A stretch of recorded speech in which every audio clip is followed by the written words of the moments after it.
내가 해 아래에서 내가 한 모든 수고를 미워하였노니 이는 내 뒤를 이을 이에게 남겨주게 됨이라.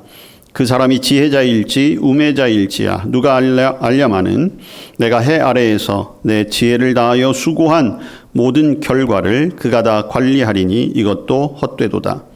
이러므로 내가 해 아래에서 한 모든 수고에 대하여 내가 내 마음에 실망하였도다. 어떤 사람은 그 지혜와 지식과 재주를 다하여 수고하였어도 그가 얻은 것을 수고하지 아니한 자에게 그의 몫으로 넘겨주리니 이것도 헛된 것이며 큰 악이로다. 사람이 해 아래에서 행하는 모든 수고와 마음에 애쓰는 것이 무슨 소득이 있으랴. 일평생에 근심하며 수고하는 것이 슬픔뿐이라. 그의 마음이 밤에도 쉬지 못하나니 이것도 헛되도다.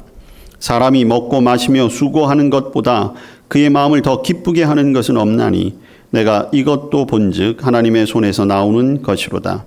아, 먹고 즐기는 일을 누가 나보다 더 해보았으랴.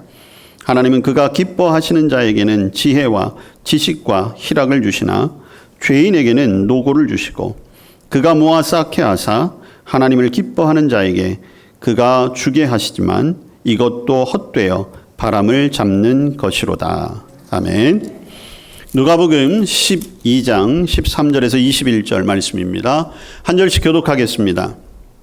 무리 중에 한 사람이 이르되 선생님 내 형을 명하여 유산을 나와 나누게 하소서 하니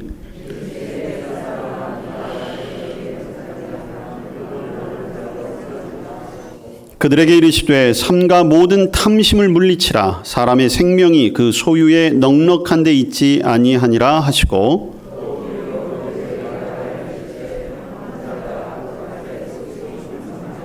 심중에 생각하여 이르되 내가 곡식 쌓아 둘 곳이 없으니 어찌할까 하고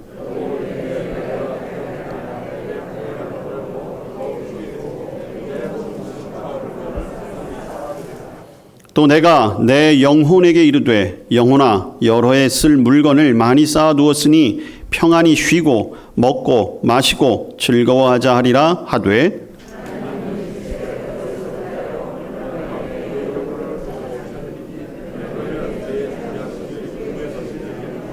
같이 합니다. 자기를 위하여 재물을 쌓아두고 하나님께 대하여 부요하지 못한 자가 이와 같으니라. 아멘. 네, 오늘 전도서의 말씀과 누가복음의 말씀을 통해서 모든 탐심을 물리치라는 제목으로 말씀의 은혜를 나누겠습니다. 모든 탐심을 물리치라. 오늘 누가복음에서 예수님께서 하신 말씀이거든요. 여러분, 탐심이라는 것을 다른 말로 바꾸면 욕심, 욕망, 또 바램, 정욕, 이런 단어들로 바꿀 수가 있겠지요. 근데 제가 설교 제목을 정하고 나서 그런 생각을 해봤어요. 예수님이 모든 탐심을 물리치라고 말씀하셨는데 정말 욕심이 나쁜 것일까? 그런 생각을 제가 좀 해봤습니다. 우리가 흔히 그런 얘기 하잖아요. 아, 나는 별로 욕심이 없어. 다른 사람들 보고서도 저분은 별로 욕심이 없는 분인 것 같아. 이런 얘기들을 많이 해요. 욕심이 없다라고 하는 표현 속에는 그분이 어떤 악한 마음을 가지고 있거나 아니면 헛된 것에 그렇게 관심을 두고 있지 않다라고 하는 칭찬의 의미로 많이 쓰여지지요. 자, 그런데 다른 한편으로는 정말 욕심이 없는 게 좋은 것일까? 그런 생각을 좀 제가 해봤거든요. 학생이 공부에 욕심이 없으면 어떻게 될까? 사업을 하는 사람이 사업에 욕심이 없으면 어떻게 될까? 연애하는 사람이 사랑하는 사람을 향해서 욕심이 없으면 그 연애가 잘 될까? 여러분들은 어떻게 생각하십니까? 오늘 예수님은 모든 탐심을 물리치라고 하셨거든요. 모든 욕심을 물리쳐라 말씀하셨는데 저와 여러분의 인생에서 모든 욕심을 물리치며 정말 살 수 있을까? 좋은 욕심은 없을까요? 하나님이 기뻐하실 만한 욕심 좀 있을 것 같지 않을까요? 기도에 대한 욕심, 헌금을 좀 많이 하고 싶은 욕심, 교회에서 좀 더 열심히 사역하고 싶은 욕심, 이런 것들은 좀 필요한 게 아닐까? 근데 오늘 예수님은 모든 탐심을 물리쳐라, 모든 욕심을 물리쳐라 말씀하세요. 저와 여러분은 예수님을 믿는 사람들이잖아요. 예수님을 믿는다는 것은 예수님의 말씀대로 살겠습니다 결단한 사람이라는 거거든요. 그럼 예수님 말씀대로 따라서 살아야 될 터인데, 오늘 우리 전도서의 본문과 누가복음의 본문을 통해서 정말 예수님이 물리치라고 하신 그 탐심, 욕심은 무엇인가? 혹 내가 가지고 있는 욕심은 과연 예수님 앞에 어떻게 비추어질까? 그리고 정말 이 세상을 살아감에 있어 우리가 어떤 바램 또 어떤 기준을 가지고 살아가야 할까? 주님이 주시는 지혜를 깨닫는 이 시간이 되시기를 바랍니다.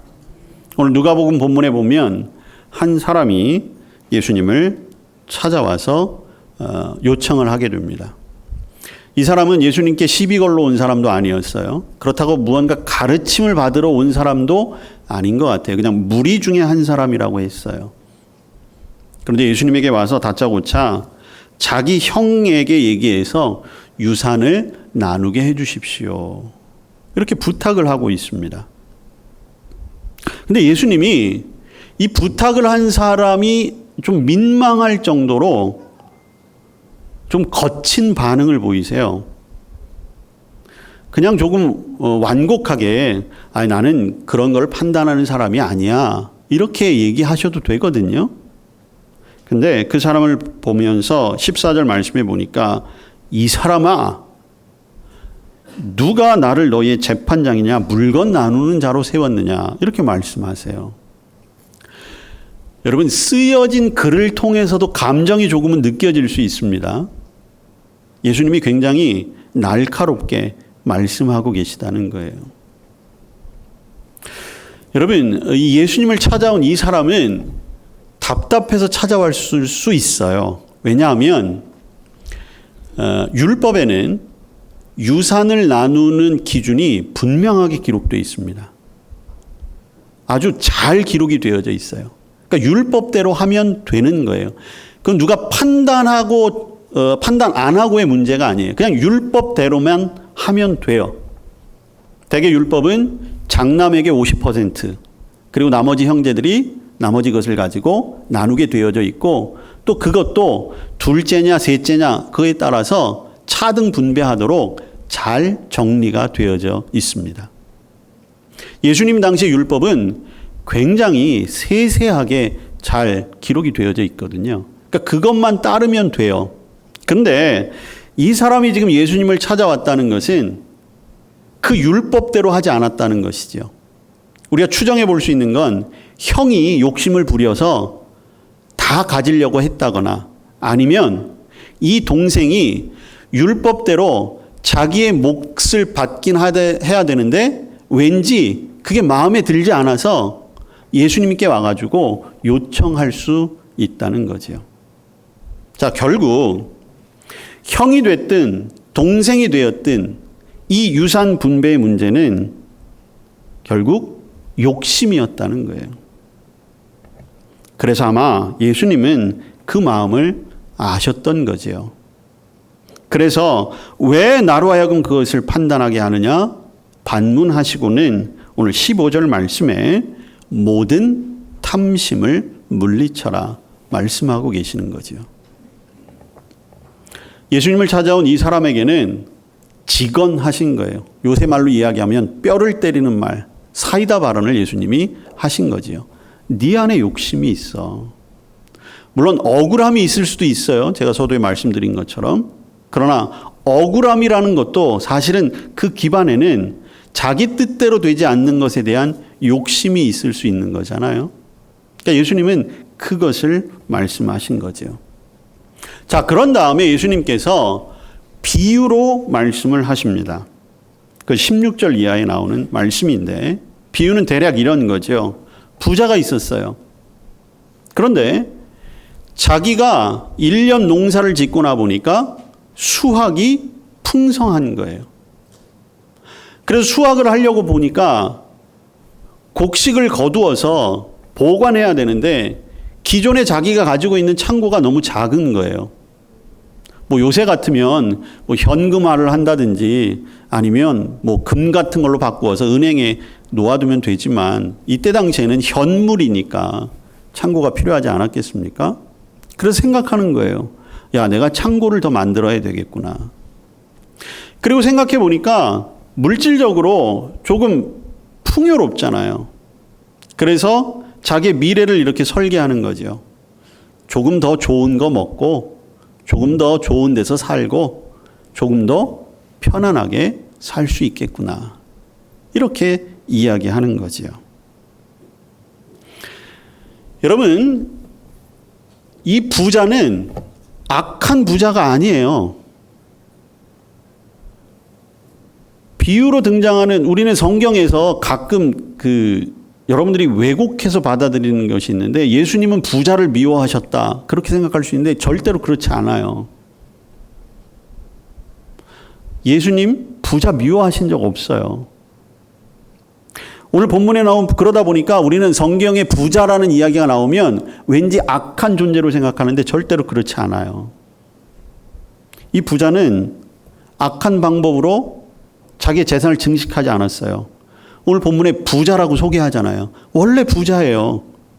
집안이 부자였는지 아니면 이때까지 수고해서 많은 것들을 모았는지 모르지만 이 사람은 원래 부자였어요. 땅이 많았어요.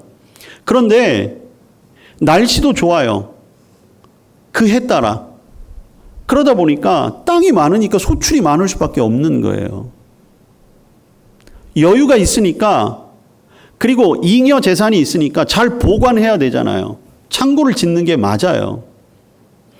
여러분 오늘날로 이야기하면 이 사람은 자기의 경제력을 잘 관리하는 사람이에요. 그리고 자기가 번 것만큼 쓸 줄도 아는 사람이에요. 왜? 자기가 물질적으로 풍요로우니까 조금 건강에 좋은 거 찾아 먹을 수도 있고 그 전에 타던 낡은 자동차 새 걸로 바꿀 수도 있잖아요. 이제까지 살던 집에서 조금 평형수를 넓혀서 뭐 좋은 아파트가 됐든지 좋은 단독주택이 됐든지 살 수 있잖아요. 자기가 열심히 일해서 번 것을 가지고 자기의 삶을 잘 꾸려간다는데 누가 비난을 하겠어요?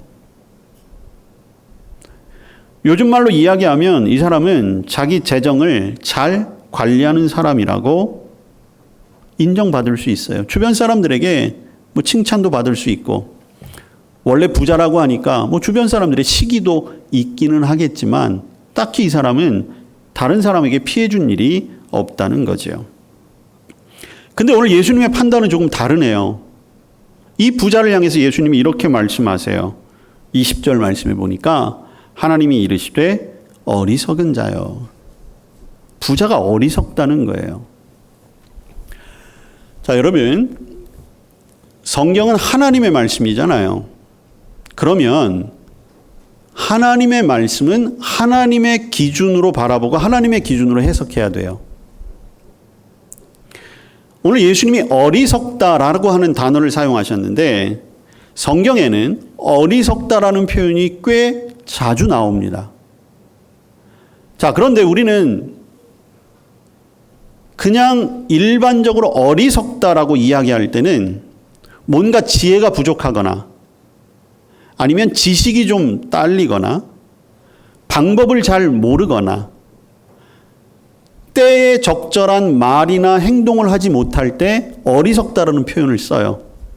그래서 좀 더 배워야 한다거나 아니면 좀 더 가르쳐 주어야 할 사람이라거나 그런 식으로 표현을 하지요.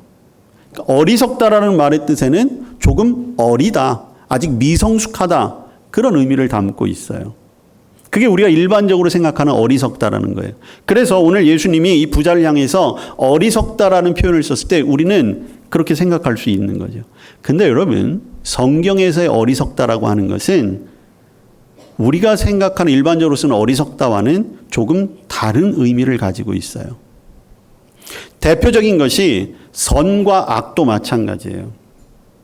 성경에는 선한 일에 힘써라, 선한 말을 해라, 선한 생각을 가져라 그런 표현들이 많이 나오잖아요.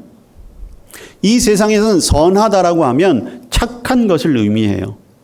윤리적으로나 도덕적으로나 비난받지 않거나 다른 사람에게 피해를 주지 않거나 혹은 더 나아가서 다른 사람에게 도움을 주는 행위를 했을 때 선하다, 착하다 이런 표현들을 쓰는데요. 대표적인 예가 바로 그 선하다와 어리석다라는 거예요. 성경적인 의미, 하나님이 원하시는 뜻을 우리가 바로 알아야 되겠다. 성경에서 선하다라고 하는 것은 단순히 착한 게 아니에요. 하나님을 기쁘시게 하는가, 하나님의 뜻인가, 그게 선한 거예요. 아무리 이 세상에서 칭찬받고 인정받고 모든 사람들이 착하다고 이야기하지만 그것이 하나님의 뜻이 아니면 그건 성경적으로 선한 것이 아니에요. 오늘 어리석다도 마찬가지예요. 어리석다는 그저 방법이 부족하고 조금 어리숙하고 어린 생각이 아니라 오늘 예수님이 말씀하시는 어리석다라고 하는 것은 가령 예를 들면 시편에 이런 표현이 나와요. 시편 14편과 53편에 보면 어리석은 자는 그의 마음에 이르기를 하나님이 없다 하도다. 성경에서 말하는 어리석다는 것은 하나님을 없다 하는 사람, 하나님을 부인하는 사람, 하나님과 상관없이 사는 사람이 어리석은 사람이라는 거예요. 자, 그런 의미에서 보면 오늘 이 부자는 세상적으로 볼 땐 굉장히 지혜로운 사람이에요. 처세술에도 능한 사람이에요. 경제적으로도 아마 좋은 수완을 가지고 있는 사람이에요. 그런데 예수님 편에서는 굉장히 어리석은 사람이라는 거죠. 그 이유가 오늘 본문에 나와 있습니다. 자, 17절 이하의 말씀을 여러분 성경을 잘 보세요. 부자가 자기 밭이나 논이 되겠죠. 들판에 나가서 자기가 수확할 것을 바라보면서 하는 이야기예요. 그의 마음에 생각하여 이르되 내가 곡식 쌓아둘 곳이 없으니 어찌할까 하고 또 이르되 내가 이렇게 하리라. 내 곡간을 헐고 더 크게 짓고 내 모든 곡식과 물건을 거기 쌓아두리라. 19절. 또 내가 내 영혼에게 이르되 영혼아 여러 해 쓸 물건을 많이 쌓아두었으니 평안히 쉬고 먹고 마시고 즐거워하자.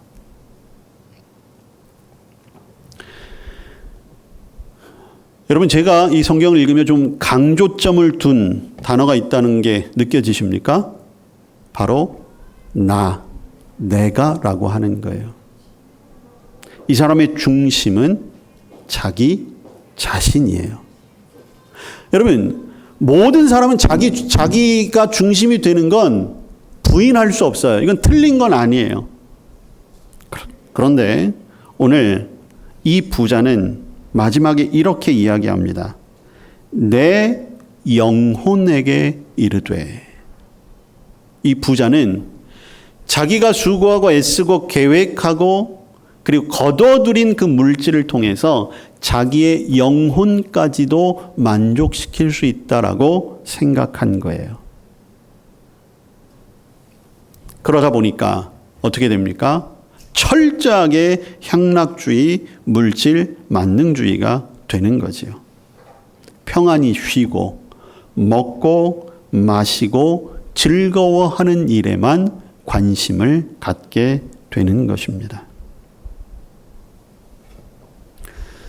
여러분, 이 부자는 물질의 풍족함이 이 세상의 삶의 전부라고 생각한 거예요. 게다가 심지어 영혼까지도 평안할 수 있는 방법이 물질이라고 생각하고 있는 거지요. 그래서 어리석은 자입니다. 왜 그렇습니까? 20절에 예수님이 곧이어 말씀하시잖아요. 어리석은 자요. 오늘 밤에 내 영혼을 도로 찾으리니 그러면 내 준비한 것이 누구의 것이 되겠느냐. 생명은 하나님께 있다는 것을 잊고 살았다는 거죠. 시편 기자가 이야기하는 것처럼 그저 이 땅에서의 풍족함, 여유로움, 그것 때문에 하나님이 없어도 되는 거예요. 없어도 살 수 있을 것 같은 거예요. 굳이 하나님을 내 삶에 끌어들이는 것 별로 필요 없는 거예요. 아니요, 하나님이 귀찮은 거죠. 하나님이 걸림돌이 되는 거예요. 그런데 여러분, 모든 생명은 하나님의 손에 있습니다. 우린 그걸 부인할 수가 없어요. 오늘 말씀하신 것처럼 그가 아무리 창고를 많이 짓고 좋은 집으로 이사를 하고 몸에 좋은 음식을 먹고 주변의 응급 상황을 대비해서 우리나라에서 가장 뛰어난 의료진을 두고 산다 한들 하나님이 그 생명을 거두어 가신다라고 하면 그 밤으로 모든 것이 끝이에요. 이 부자는 자기 삶의 모든 것, 심지어 영혼까지도 자신이 통제할 수 있다고 생각한 것이죠.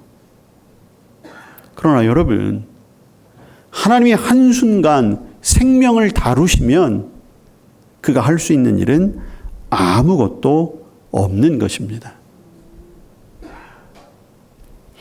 오늘 이 부자의 이 고백 가운데, 이 부자의 이야기 가운데 이 모든 것을 주신 하나님께 감사합니다 라고 하는 그 마음이 조금이라도 들어 있었다면, 그리고 하나님이 이렇게 풍성한 것을 많이 주셨는데 내 주변에 어려운 이웃을 향한 그 마음이 조금이라도 있었다면 그는 어리석은 부자는 되지 않았을 것입니다.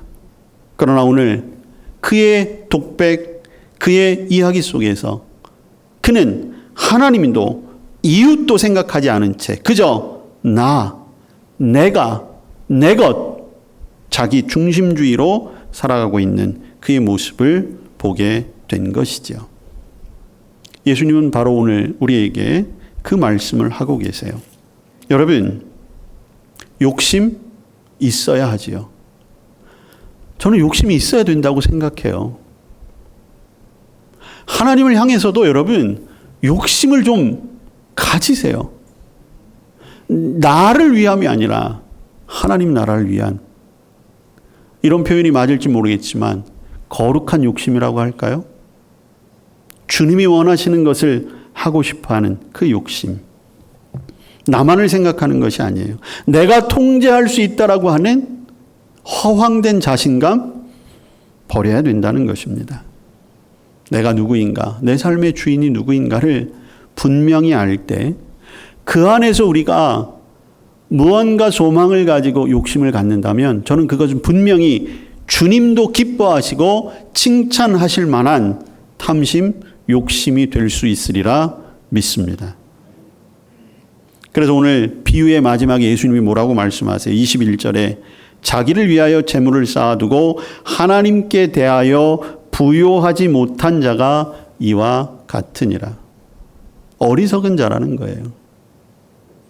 여러분 하나님 앞에 얼마나 부요하십니까? 부요하다는 말이 하나님 앞에 얼마나 부자로 있습니까라는 의미거든요. 다른 말로 이야기하면 하나님 앞에 얼마나 인색하지 않느냐라고 하는 거예요. 여러분의 시간, 여러분의 물질, 여러분에게 주신 재능, 지금 여러분들이 할 수 있는 여러 가지 능력들을 가지고 하나님 앞에 어떻게 서 있는가? 여러분, 이제까지 우리의 삶이 어떻게 살아왔습니까? 우리 안에 내가 예수님을 믿는다고 하면서도 여전히 내 삶을 내가 통제하고 내가 계획하고 내가 주관할 수 있다? 내가 열심히 수고하고 애써서 벌은 내 돈이니까 내가 한다?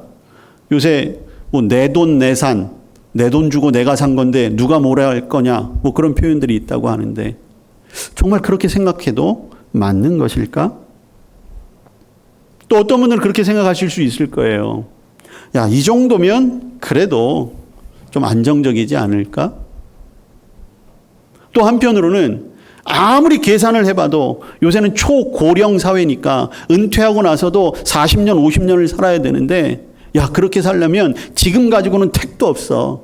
어떻게 해서든지 더 잘 투자를 해야 되고, 다 잘 모아두어야 하고. 그렇게 생각하고 있지는 않습니까? 아니면, 야, 나는 아무래도 이번 생은 틀린 것 같아. 그냥 나는 이렇게 살다가 가나 봐. 하고 내가 가진 것 없음에, 내가 부족한 것에 절망하거나 자포자기하면서 살아가고 있는 것은 아닙니까? 그렇다라고 한다면 아무리 많은 것을 가지고도 하나님 앞에 가난한 자가 될 수 있는 것이고요. 그리고 이 땅에서도 내 스스로 가난하다고 생각하면서 하나님 앞에서도 여전히 가난한 자로 살아가는 정말 어리석은 삶이 될 수밖에 없는 것입니다.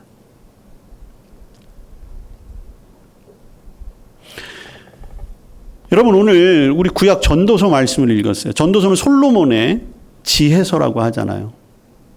근데 전도서를 읽다 보면, 야, 이거 솔로몬이 너무 좀 비관적인 거 아니야? 세상에 대해서는 너무 염세적인 거 아니야? 그런 생각을 할 수가 있어요. 왜? 전도서의 주제는 한마디로 나오잖아요. 모든 것이 헛되다. 여러분, 솔로몬이 왕이 되었을 때에 하나님께 지혜를 구했어요. 그리고 하나님이 지혜만 주신 것이 아니라 솔로몬에게는 엄청난 부와 명예도 주셨습니다. 그리고 하나님은 약속대로 다 주셨어요.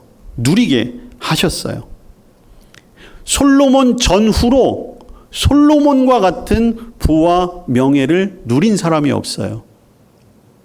오늘 전도서 우리가 2장을 읽었는데 여러분 구약의 말씀 전도서 2장 25절을 보세요. 그가 얼마나 자기의 인생을 후회 없이 즐겼는가가 그 한 구절에 딱 나와요. 2장 25절. 아, 먹고 즐기는 일을 누가 나보다 더 해보았으랴. 여러분 성경은 글이기 때문에 감탄사가 별로 안 나와요. 근데 이 전도서 여기에는 솔로몬의 감탄사가 나와요. 아무리 생각해봐도 자기보다 더 잘 먹고 잘 살고 잘 즐긴 사람이 없다는 거예요. 근데 이 말은 틀린 게 아니에요. 맞잖아요. 그런데 이렇게 이야기하는 이유가 무엇입니까? 그렇게 다 누려보았는데 별로 행복하거나 보람되지 않았다는 거예요. 그래서 헛되다라고 이야기한 거예요. 그 고백을 반복하는 거지요. 여러분, 솔로몬은 게으른 왕이 아니었어요. 나름대로 그는 지혜를 가지고 국가 경영을 잘했고 외교에도 힘썼고 전쟁 준비도 잘했어요. 그리고 하나님이 거기에다 지혜도 주시고 부도 주시고 명예도 주셨기 때문에 누릴 만한 거 다 누렸다는 거지요. 근데 그의 인생의 결론이 무엇이었습니까? 자, 22절부터 24절에 보면 모든 것이 수고와 애쓰는 것이었고 근심이었고 슬픔이었다는 거예요. 가만히 이제 자신의 인생을 정리할 때쯤 되어서 보니까 자신이 누렸던 모든 것들이 그것을 통해서 기쁨을 얻을 줄 알았는데 아니었다는 거죠. 제가 이 본문을 묵상하며 준비하다가 그런 생각을 해봤어요. 예수님, 주님, 한 번이라도 오늘 이 누가복음에 나오는 부자처럼 아니면 솔로몬처럼 좀 살게 해주시면 안 되겠어요? 솔직한 심정 아니에요? 아멘 하신 분은 그렇게 될 줄로 믿습니다. 제가 그렇게 생각을 해봤어요. 왜냐하면 저도 솔로몬처럼 한번 다 누려보고 헛되다는 걸 깨닫고 주님께로 돌아가면 참 좋을 것 같은 거예요. 이 부자처럼 제가 모은 재산을 딱 보면서 와우, 이거면 잘 먹고 잘 살고 좋은 데서 살고 그렇게 해보고 나서 재산이 덧없다는 걸 좀 깨달으면 안 될까요? 제가 그 생각을 한번 해봤습니다.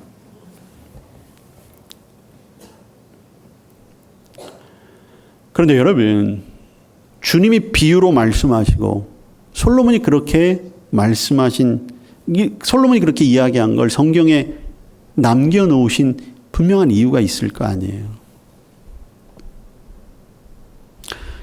오늘 전도서 2장 24절 이후에 솔로몬의 고백이에요. 우리로 하여금 그 길을 가지 않는 것이 좋다라는 거예요. 왜? 24절. 먹고 마시고 수고하는 것보다 그의 마음을 더 기쁘게 하는 것은 없나니 내가 이것도 본즉 하나님의 손에서 나오는 것이로다. 이게 중요해요.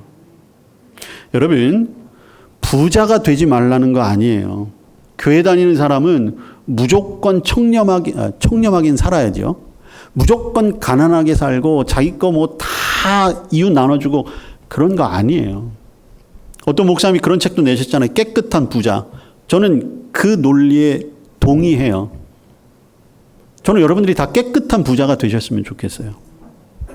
그리고 정직하고 성실한 국회의원도 되었으면 좋겠고 장관도 되었으면 좋겠고 대통령도 되셨으면 좋겠어요. 안타까운 얘기지만 우리나라는 장로님 대통령이 별로 본이 되질 못했어요.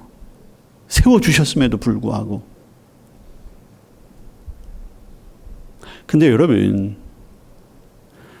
부자나 아니면 어떤 사회적인 위치에 있는 사람이 정말로 신실한 하나님의 영향력을 내보낼 수 있다면 그 효과는 하나님 나라를 알리는 데는 굉장한 도구가 될 수 있다는 거죠.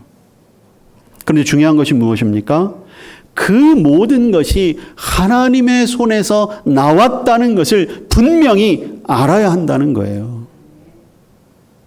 여러분들이 지금 누리고 있는 많은 것들 하나님의 손에서 온 거예요. 물론 여러분들이 열심히 수고하고 애쓰고 노력하셨겠지요. 그런데 하나님의 손에서 나왔다는 것을 인정하지 않는 순간 그것은 우리에게 어리석은 탐심에 불과하게 되는 거예요. 그럼 우리는 하나님이 없다 하는 사람과 다를 바가 없다는 거지요. 그래서 26절에 뭐라고 말씀하십니까? 하나님은 그가 기뻐하시는 자에게, 여러분 하나님이 기뻐하시는 일이 선한 일이라고 했잖아요. 지혜와 지식과 희락을 주신다는 거예요. 여러분 희락이라는 게 뭐예요? 평안함, 기쁨, 만족함. 여러분 세상은 우리를 만족시킬 수가 없어요. 그 어떤 것도 우리에게 진짜 기쁨을 맛보게 할 수가 없습니다. 오직 하나님 안에서 가능한 거예요. 여러분 어리석은 탐심을 물리치시길 바랍니다. 지혜로운 자가 되시기를 바랍니다. 세상에서 부유한 자, 그렇지만 세상에서만 부유한 자가 아니라 하나님 앞에서도 부유한 자가 되시길 바랍니다. 그러면 내가 아무리 재산이 많이 늘어난다 한들 교만하거나 그것으로 내 육신만을 위해서 사용하지 않게 돼요. 내 삶을 내가 통제할 수 있다라고 하는 그 헛된 욕망과 거짓됨에서 벗어날 수 있습니다. 혹 다른 사람이 보기에 내 스스로 느끼기에도 이 땅을 살아가는데 좀 부족한 것 같고 다른 사람과 비교해서 좀 부요하게 살지 못하는 것 같지만 그러나 내 삶을 하나님이 주관하시고 내 모든 것은 하나님의 손에서 나오는 것으로 만족할 수 있다라고 한다면 그 가운데도 주신 것에 감사하며 충분히 누릴 수 있는 복이 임하게 되는 것입니다. 하나님을 내 주인으로 모실 때 우리는 지나친 욕심 부리지 않게 돼요. 나만이 아니라 이웃도 생각할 수 있고요. 그리고 특별히 어려운 가운데 있는 사람들 바라볼 수 있게 되는 것입니다. 여러분 세상 사람들은 분명히 그런 것을 어리석다라고 이야기할 거예요. 그런데 말씀드리잖아요. 정말 어리석은 사람들은 누굽니까? 하나님을 모르는 그 사람들이에요. 소위의 인생을 성공적으로 살고 왕처럼 모든 것을 누리며 살았다고 하지만 하나님 앞에 부요하지 못했다면 그는 실패한 인생입니다. 우리의 인생의 창고에 채워야 할 것은 저는 물질이 아니라 오직 주님이신 줄로 믿습니다. 어제 중고등부 수련을 했어요. 설교 준비를 한참 하다가 중고등부 아이들을 이제 보면서 그런 생각을 했습니다.